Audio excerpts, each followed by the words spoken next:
I'm Charles Adler with 3 minutes that matter. Canada will become hotter, much, much hotter by 2060. That isn't all that far down the road. In the issue that Macleans has just put out, they have dedicated it to the heat that Canada will be experiencing for a very long time. And the hotter it gets, says the magazine, the harder our hearts beat to circulate blood, resulting in more strokes and heart attacks.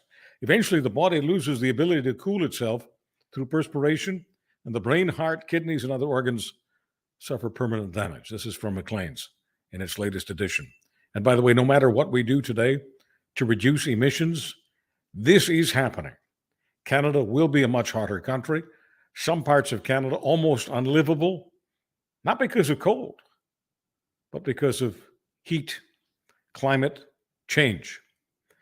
The Bank of Canada says all who are in the know it's time to push pause on interest rates. The data seems to say the economy is too slow for more hiking, and within a few months we'll be talking about interest rates coming down instead of up. The interest rate escalator about to move the other way, they say.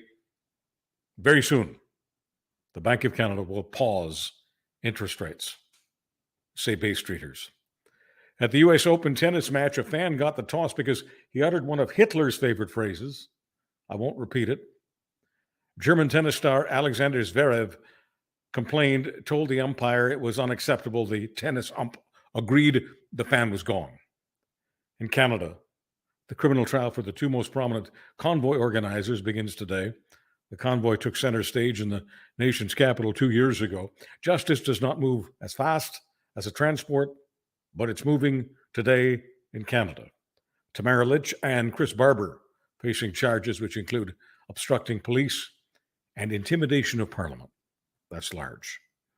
On Twitter this week, someone calling themselves The Real Ben said, "I'm 34. I've lived in Canada my whole life. The Freedom Convoy was the first and only time in my life where I truly felt proud to be Canadian. Only time I'd ever seen the kind of unity and purpose in the country, and it wasn't for something dumb and meaningless like a sports game," says the real Ben. The convoy was for something real, something that mattered, something that affected people's lives. So I responded to the real Ben on Twitter, saying, I've lived in Canada for most of my life, have never been more embarrassed to be Canadian.